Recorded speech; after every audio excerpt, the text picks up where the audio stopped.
Okay, pjnet.tv. It is 9 p.m. Eastern Time. That's United States Coast.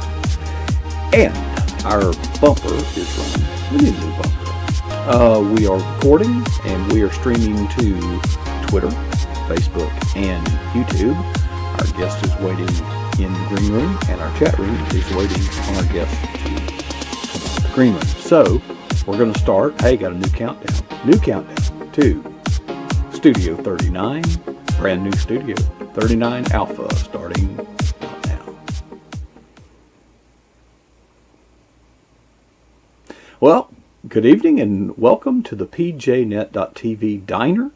Get yourself a cup of coffee or maybe something stronger because you are about to hear the truth in its ugliness and in its beauty, and both are present. And this tonight's program is going to be on a theme that was kind of ignited about a week or so ago when Star Heirs was basically accosted by some literature when she walked into an office supply store to buy some paper. They don't even sell books.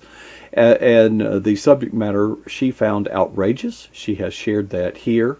And I wanted to bring in an authority from a different perspective. Now, Doug Carter is known well to our PJNet family. Let me bring him into our new studio. And Doug and I spoke almost immediately, Doug. We compared notes that night, and I remember the conversation well because you and I have known each other a pretty good while, and I almost knew. I said, a lot of people found this outrageous and shocking. You find it outrageous, but certainly not shocking. No, I've been watching this happen for a long time, Coach, since 2015, actually. And a couple of years ago, I got wind of a document called Education 2030 that was put out in 2015, which means it was developed around 2014. And that document is referring to changing the way our children think and giving them new values and giving them values based upon humanism. That's the idea that mankind, not God, determines what is good and evil. And it was talking about a reversal of the way that our values were going to be presented in the classroom.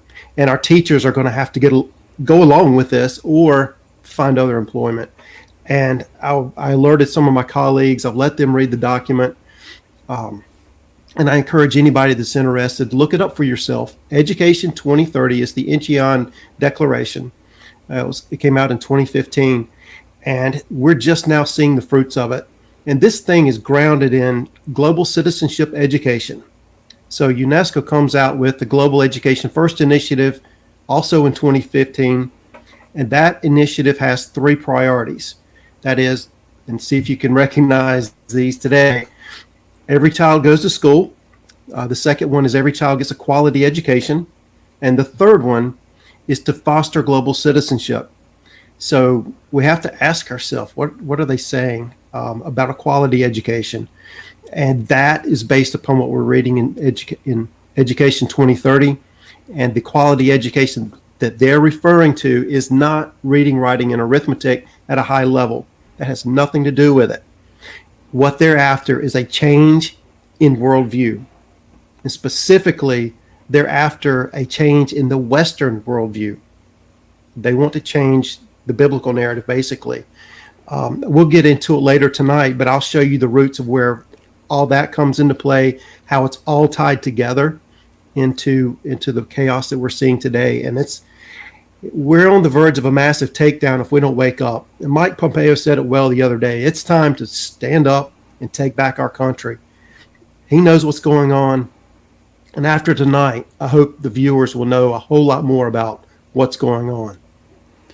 Okay, Doug, you're overwhelming me a little bit, and I know some of what you're talking about. You talk about you found a document or the document. Well, what do you mean? I write documents all the time. You don't find them. This is coming from UNESCO. Let's see. I've got a whole bunch of stuff beside me, but I'm not going to go through all that. This comes from UNESCO. United Nations Educational, Scientific, and Cultural Organization. They exist to be the arm and the legs and the willpower of the United Nations. They're the boots on the ground that get things done. So UNESCO is deeply involved in our education system. I've been on a lot of calls and Zooms with different education organizations, and a lot of parent groups are just livid at this new critical race theory combined with socio-emotional learning that's going on in our schools. I know in my state, the lieutenant governor, not the governor, let me clarify that, set up a task force so that parents can report incidences of indoctrination where the parental rights in the home are being undermined and children are being taught values contrary to what the parents want them to have. So, okay, so you found the document. Who is the author of the document? This is a lot of different people. If I had the document, I could read off a long list of names, but it's under UNESCO. You can look it up, the Incheon Declaration. There's different groups that are coordinated with them. I can't tell you right offhand the names of all these things, but you have to understand. But they looking at. Is it anonymous? They identify with UNESCO. It's not anonymous. Their names are listed in the publication. And what are the qualifications of these people that wrote that? Various qualifications, Coach. I don't. Are they? I mean, are they politicians? Are they religious zealots? Are they bureaucrats? Are they educators? What are they? Educators and non-governmental organizations, NGOs. Okay. So these NGOs are partnering with all these other groups, coming together under the umbrella of UNESCO and saying, we're the experts, we're the leaders in our field. So you got academics, you got politicians, you got activists, you got business leaders coming together and saying, we're the NGO and this is what we recommend. Right. So it gives the illusion of authority. Well, I'm curious as to the genesis. Okay, was this like an organic consortium of people who are concerned about the future or have an agenda with education? So they got together, published this document, and then presented it to UNESCO and sold it to them, or perhaps was it the other way around? It's the other way around. So this wasn't organic at all. No. So while the authors of the document are not anonymous, the impetus, the genesis of the whole thing it's just UNESCO. Okay, let's go beyond UNESCO. Let's go to where it starts. This book is The Limits to Growth. And in 1972, this is a later edition, but in 1972, when The Limits to Growth came out, the purpose was to be a report to the Club of Rome. The Club of Rome had commissioned the study, and the idea was to show that if growth in consumption and production continued as it was going, then we would run out of the world's resources. And in the original report, it said by 2100. And you got to think, Club of Rome partnered with these 4 MIT professors. And these MIT professors were using computer models. So where do the models come from? So you commission a study, you're using these computer models that somebody has to program. What do you think it's going to say? It's like a poll. You commission the poll and you get the results you want. And the results came back and said that, wow, if we continue to growing like we are, we're going to run out of the world's resources. There's going to be a crash in population. It's going to have dire consequences, apocalyptic consequences, and we can't let that happen. So we need a sustainable model for growth. That was the birth of the United Nations Sustainable Development Plan. You've heard me talk about this before, but in 2015, specifically September 27th, 2015, then President Barack Obama signed the United Nations 2030 Agenda for Sustainable Development. That puts us into the first global revolution. And what we mean by that is, before the global revolution, you would have different revolutions where different nations would rise and they would gain hegemony over the rest. Nation states, yeah. Nation Geopolitics, states. yeah, yeah.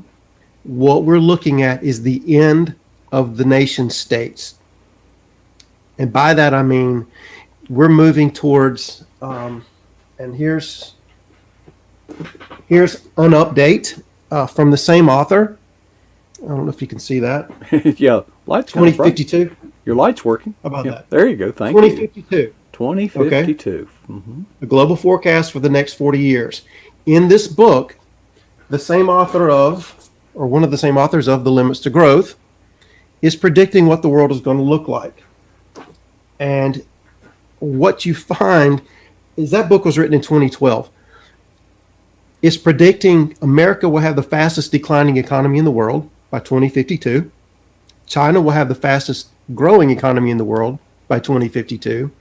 Something happens, and there is a shift in global hegemony away from America to China between 2012 and 2052. And China will become, he says, an imperialist type of a state. So if you're a Han Chinese, you're like the top tier citizen. Everybody else falls underneath these top tier citizens. You'll be second class citizens. And the Chinese economy or the Chinese culture will dominate the world. You'll have about as many people in China as you have now, but everybody else will kind of disperse throughout the rest of the nations. And if you're watching and paying close attention to China, they're heavily investing themselves into Africa and other nations. And I think it's something we need to pay close attention to. And we need to start asking ourselves this: how is it that the Club of Rome knew this was going to happen before 2052? All right. Well, I have some questions, or I'm skeptical. I have read numerous books written by scientists or presumed authorities, experts on their particular discipline. And I'll never forget that we literally studied in college back in the late 70s a book entitled The Population Bomb, which proved mathematically the very kinds of things that you are talking about, except they should have already happened. We should be extinct at this point. It simply didn't happen. I was looking for, while you were talking, a post that I saw just moments ago that this is like the 10-year anniversary of the Nobel Prize being awarded to Al Gore for his publishing of the work on global warming, and absolutely, nearly without exception, none of those predictions have come true. So now you have just shown us a battery of predictions made by experts backed by science, predicting this doom. And so my first question is it credible? Is it even credible? All right. Well, you know that I teach philosophy, and a big part of the philosophy that I teach is a course on a segment on critical thinking and logic. And in logic, I really emphasize using proper premises, checking your premises to see if they're valid. And the opening premise, the primary premise behind sustainable development is that we'll run out of resources if population gets too big and we're consuming too much.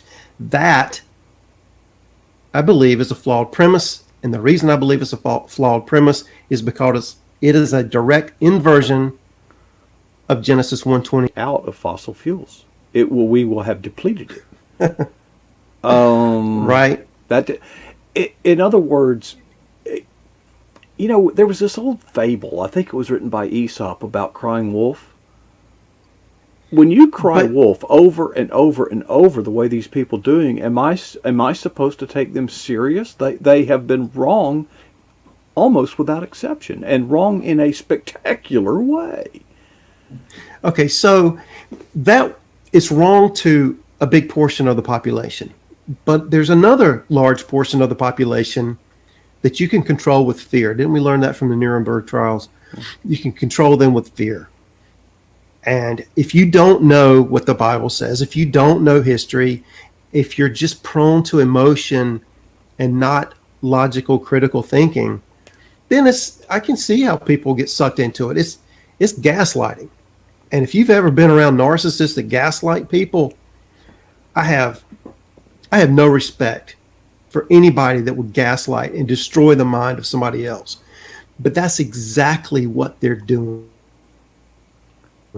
They're full of lies over and over and over, and just they won't let up. They did the same thing for 4 years under President Trump. They just would not let up. It was every single day gaslighting. Well, and they're manipulating.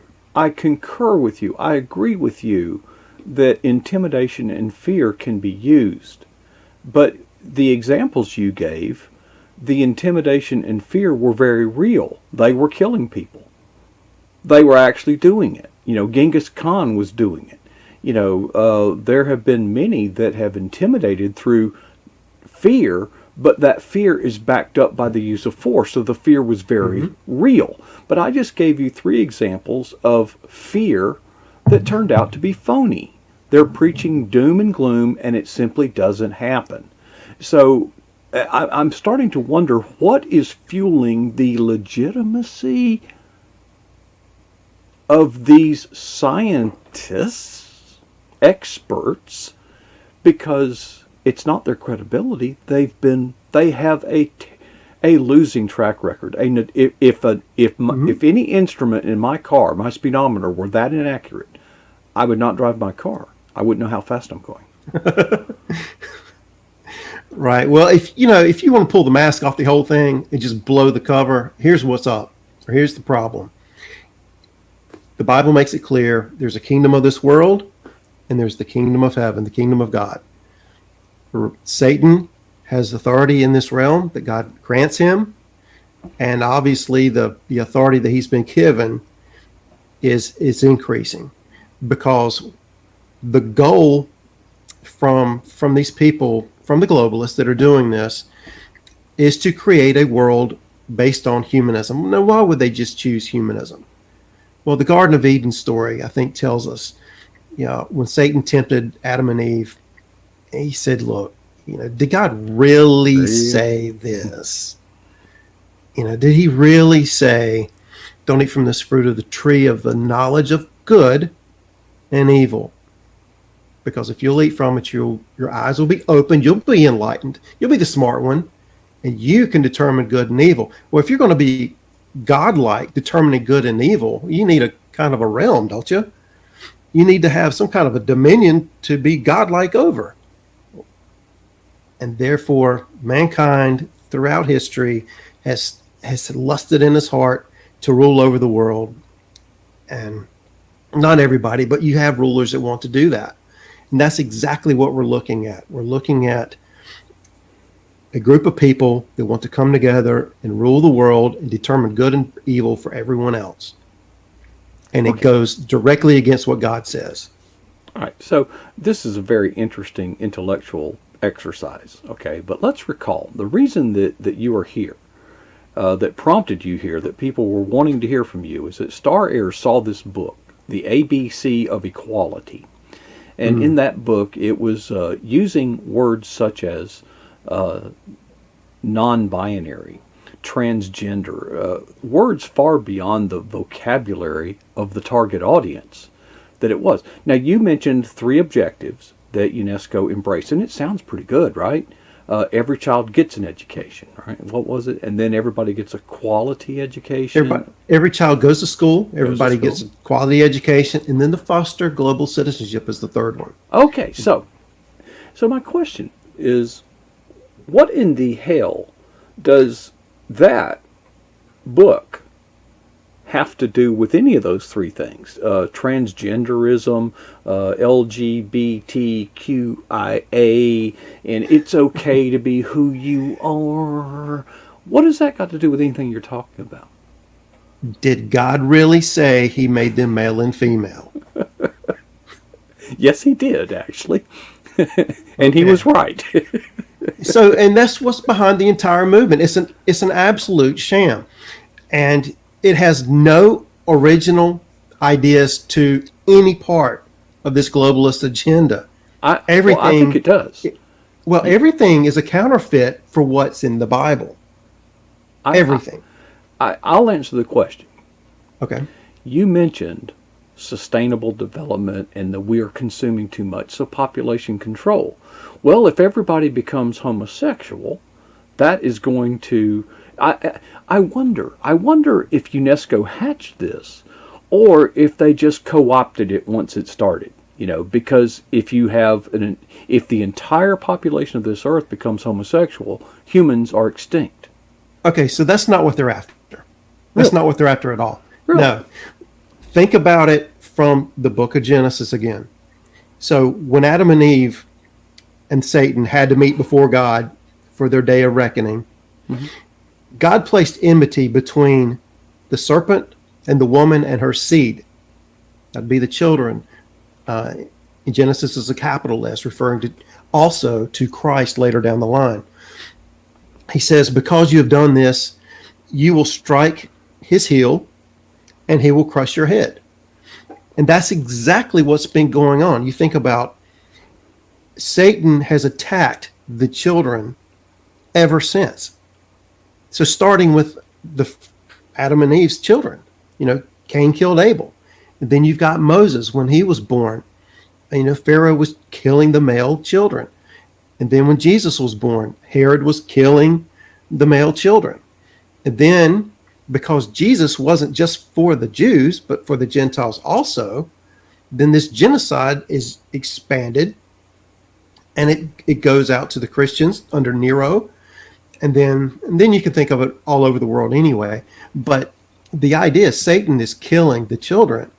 Now, if you want to reduce the population, so God says, be fruitful and multiply, fill the earth up, populate it.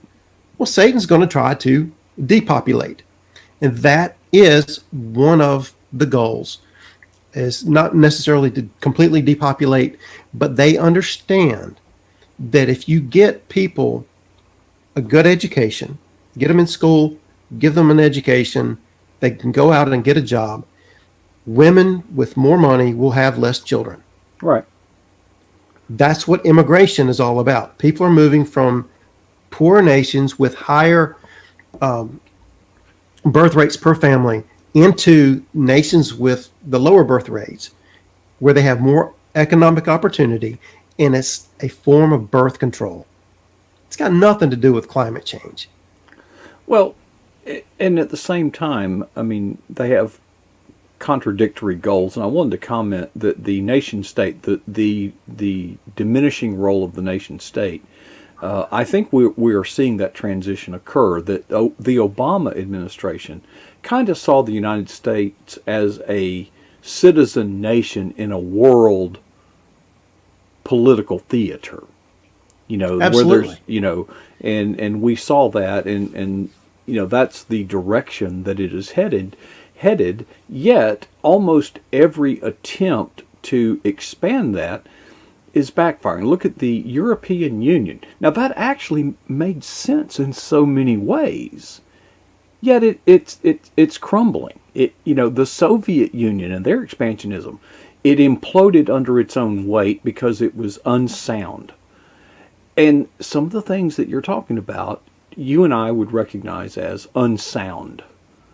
Yet, they seem to perpetuate. And what is the fuel that's driving this thing?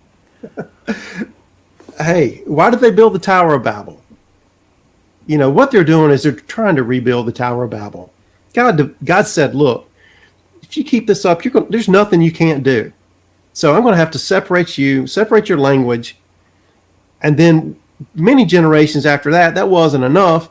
And in the days of Peleg, the son of Eber, the earth was divided, and now you've got people all over the globe, and we have traces of archaeological evidence that shows that, they had the same ideas, and they just carried them to different parts of the globe. How did they do that?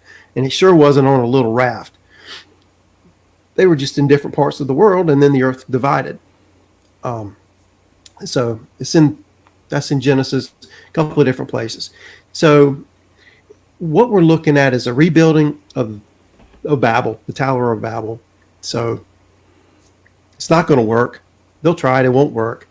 We know the story. They'll get away with it for a little while. Then Jesus has to come back and fix the mess that they create. And interestingly enough, what they're trying to prevent, that's Jesus's role as creator and sustainer of the world. Hebrews 1, 2, and 3 talks about that. God creates the world, Christ sustains it. So why do we need a sustainable development plan that tells us to do exactly the opposite of what God tells us to do? We already have one, but we just don't like it. And so their goal is, and so what they tell us is they're going to save the world. We have to do this. We have to change the way we act in order to save the world. Well, Christ came to save the world. That's the gospel message. For God so loved the world that he gave his only son, the sustainer. That is the gospel message. Doug, I'm going to get into some doctrine and things because I'm at the very least fascinated, if not somewhat concerned or perhaps even alarmed. Some of these things that you're describing sound so big and so like they're bigger than we are. There are segments of the Christian population that says, well, these are just signs of the last days. There's going to be increased persecution. That just means that Christ is coming sooner than we might have thought, and we shouldn't worry about it. I think we should worry about it. When God relaxes and lets Satan have more control, that's a day of judgment, or it's a sign of judgment. And J.D. Winninger said it nicely the other day. He was talking about a period of winnowing. And I think that's what we're in. We're separating the wheat from the tares. And if you can stare judgment in the face and say, I don't care.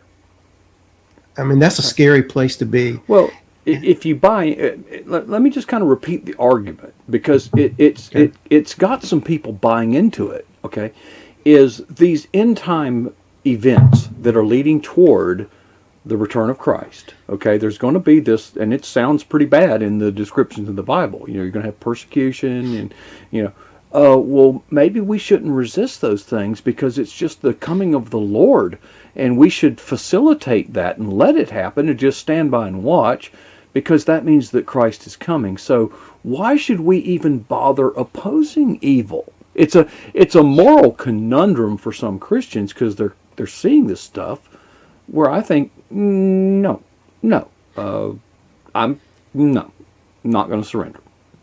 No, we can't surrender. There's too much evil, and if you do anything to snatch a stick from the fire, you cover over a multitude of sins. And anything that we can do to spread truth is helpful. I mean, are you going to really let this happen to your children, to your grandchildren? We don't know how long this is going to go on. Maybe this is just for our generation. What about the judgment that the Hebrews had when they were wandering through the desert for 40 years? God said, you're just going to have to die here. You won't listen. You're just going to have to die here. I'll raise up another generation. And that's been the pattern. God always, he warns us, or he warns people. Judgment comes. And then the people get their act together and God raises them up. God remembers his covenants and he raises the people back up again. He always preserves a remnant. And that could be where we are. Well, to the extent that we are repentant. Sure. Are you seeing an outbreak Second of Chronicles repentance? 7:14. I am. There have been a lot of preachers talking about this. Sean, the guy from California, I don't know his last name. I can't pronounce it. But he goes all over the country, all these cities, and he leads revivals, and there's genuine repentance. And we see this all the time. But this is happening. The people are hungry. Generation Z is one of the hungriest generations in a long time. And it reminds me of the Great Awakenings that we had. And I'm hoping that that's where we are now. When I was in Washington for Franklin Graham's prayer march back in September, I was amazed. I was absolutely blown away by the number of people that showed up. And I remember standing at the Lincoln Memorial and looking back halfway to the Korean War Memorial. I believe that's the one that is at the end of the reflecting pool. And there were people on both sides of the reflecting pool into the trees and on the other sides of the trees. Just a sea of people. Listening to the people pray and sing in the crowds, just knowing that they were there because they felt an obligation to be there and pray for our country. That was moving. That's the kind of people I want to surround myself with. That was genuine. Okay, well, I'm going to try to bring us in for a landing here. I think of political, cultural events as like a tide or a pendulum. There's a season that the tide goes out, but as certain as it's going out, it's coming back. The pendulum may swing this way, but it's going to slow down and begin to swing.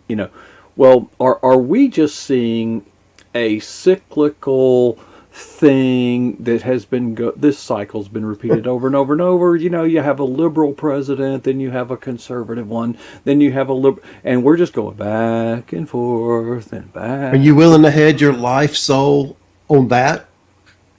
Well, I'm asking. Or do you want to know for sure? Is some of the sewage we're seeing, is it just the pendulum, the tide's coming back in? Because I think some of these things really have the seeds of their own destruction in them. They're unsustainable in and of them. They talk about sustainability. They are unsustainable. Yes. They're starting with a flawed premise.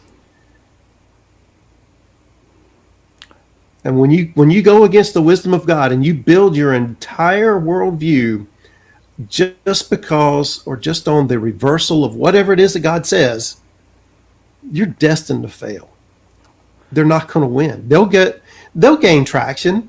I mean, they may get this world government that they're after, but it won't last. It can't govern. And it's going to, maybe. I'm sorry, I didn't mean to interrupt you. I don't know. Well, okay, so we've had some time since Star Heirs appeared on this program and expressed, and one of the things that we've been asking ourselves and is, well, not only what should I do, well, what can I do? This particular book, which became the flashpoint of a lot of outrage, if it's in the library, should we go to whoever's running the library? If it's the public library, go to the city or the county or whatever. If it's in the library at school, what should or can we do to just not surrender? I mean, we got to resist. It starts with the home, and you need to take care of your house first.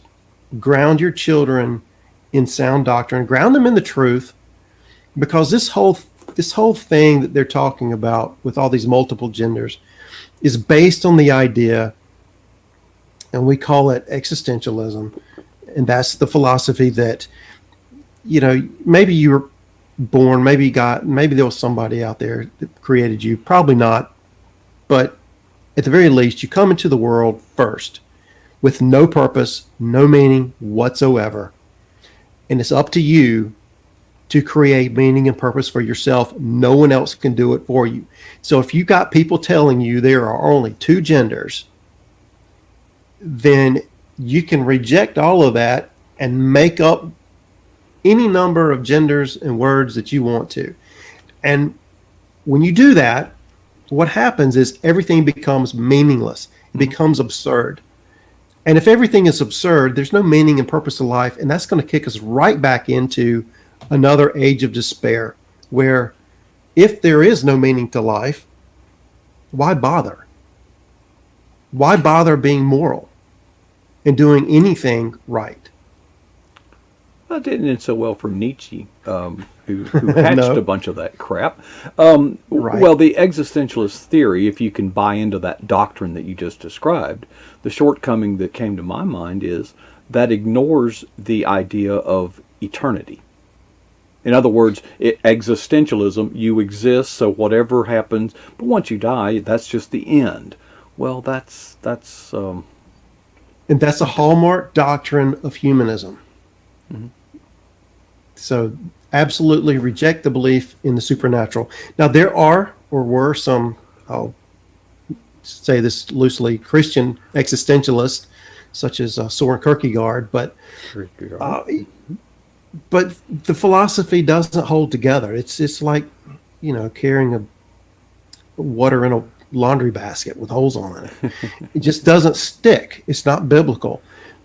because it does reject the idea that you were created with a purpose. God says, before I formed you in the womb, I knew you. Right. So we have this inherent dignity, and you take away that, why not kill any child that you want to? Why not abort all the children that you want to without any consequences whatsoever socially? So there's so much at play here, and it's going to go right back to Genesis, the enmity between the serpent and the woman and her seed. And we see the battle lines, and we see the consistency of where people line up here. And if you're attacking the children, if you're attacking truth and the Logos and the Sustainer,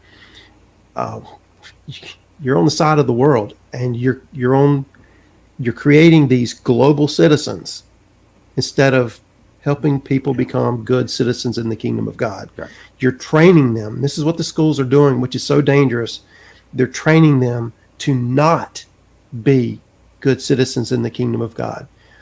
I mentioned to you earlier about the critical race theory and the social emotional learning, and what that is doing. Why this is so dangerous is because it externalizes individual sin. Instead of saying that you are responsible for your sins and your shortcomings, not living up to your potential and maximizing your abilities, you just blame it on somebody else that may or may not have anything to do with it. Well, if that's the case and you are not held accountable for sin, then what was the point of Jesus coming and taking all those beatings and sacrificing himself on the cross? Right. The argument there ultimately ends in God's an idiot. He killed his own son for no reason. I mean, that's where it ultimately you would have to accept that truth to buy into that. Doug, I did not expect us to be able to solve the world's problems tonight. There's no way. But I do really appreciate you sharing what you have learned over 20 years or 10 long time, because you have a 30,000-foot view that most of us are down here in the forest and we can't see the forest for the trees. There is a larger agenda. There are some who would say, oh, well, you're just a conspiracy theorist. Well, conspiracy theorists... Everything goes back to sustainable development. Yeah. Conspiracy theorists usually gets back to an unprovable assumption. You have postulated assumptions that are provable. So I do not think that you fit the definition of a conspiracy theorist because you have pointed out the flaw in the presumption. And you have also pointed to the other assumption. Maybe the Bible's true. And if it is true, then this.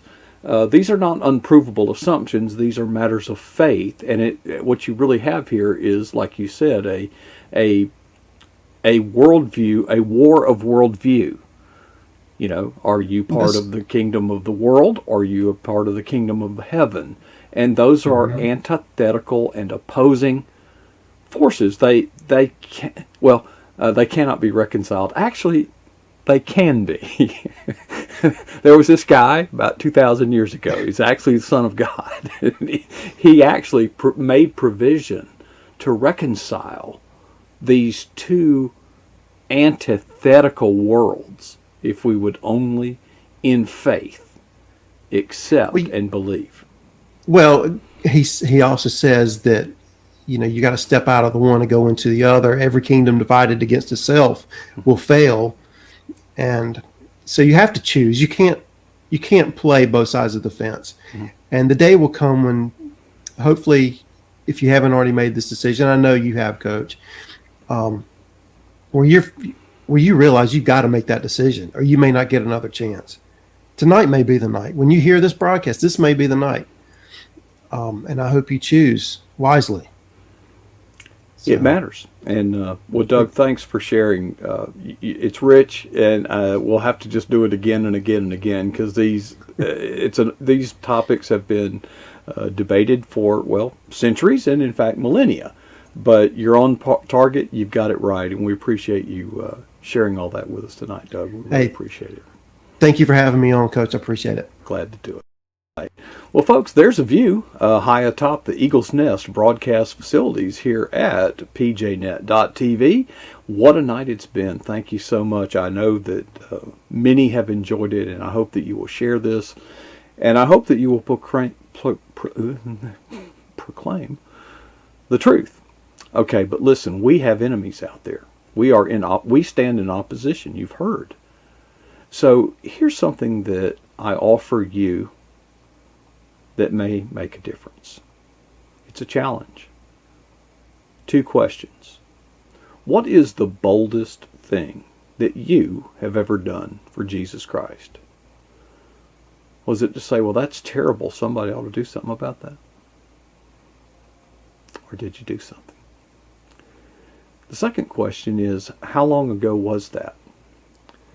Folks, the battle is not over, and it will not be over on our watch. It will be over when the Lord returns. If the Lord returns on our watch is over. I just hope that none of us will ever be satisfied with our answers to either of those 2 questions.